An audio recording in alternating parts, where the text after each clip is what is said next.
Bienvenue sur Archives occultes. 3e épisode de notre dossier sur le fantôme de Heilbronn. Jusqu'ici, on avait une criminelle fantôme liée à des cambriolages, des vols, des agressions. Aujourd'hui, on arrive au point de rupture, le meurtre d'une policière en service. À partir de là, l'affaire change complètement de dimension. Nous sommes le 25 avril 2007, à Heilbronn, dans le sud-ouest de l'Allemagne. Deux jeunes policiers, Michel Kiesewetter, 22 ans, et son collègue, se garent dans leur voiture de service, une BMW, sur un parking près d'un parc. Journée tranquille, météo claire, rien n'annonce le drame. Quelques minutes plus tard, des passants découvrent la scène.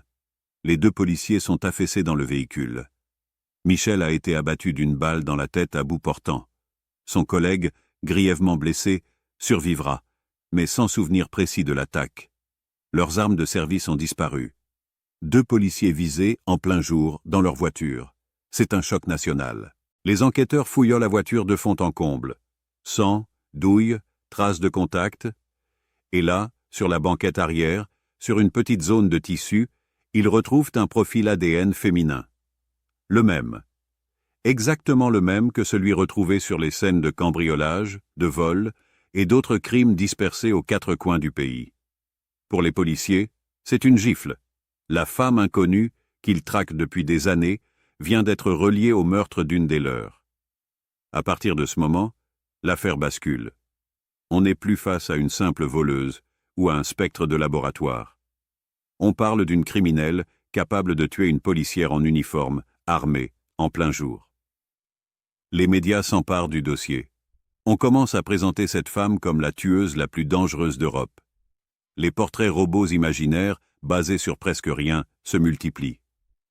Est-ce une SDF qui circule partout? Une Rome clandestine? Une tueuse à gages? Les rumeurs se mélangent aux faits. Un détail intrigue particulièrement les enquêteurs.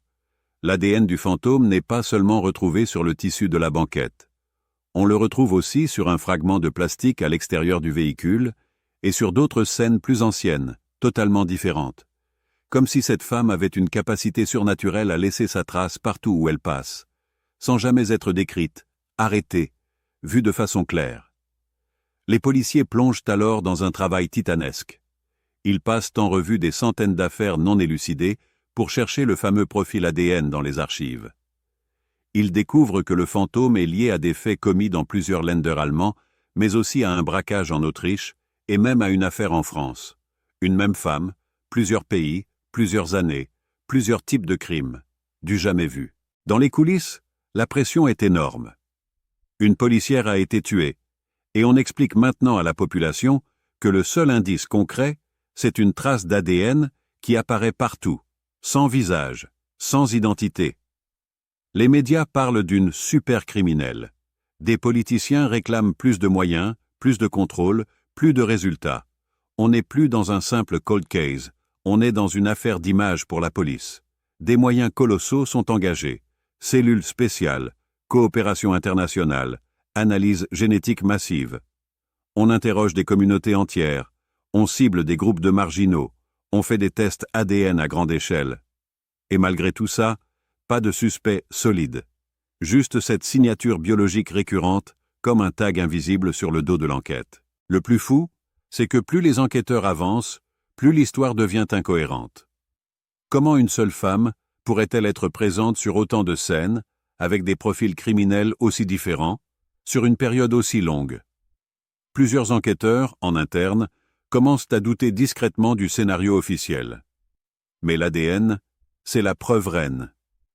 Qui ose remettre en cause la science? Pour le grand public, ces doutes n'existent pas encore.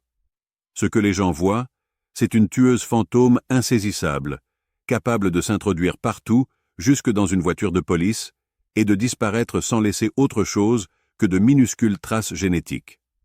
Dans le prochain épisode, on va voir comment l'enquête, en cherchant à tout prix cette femme invisible, va finir par se heurter à une question taboue. Et si le problème ne venait pas de la criminelle, mais du matériel utilisé par les enquêteurs eux-mêmes?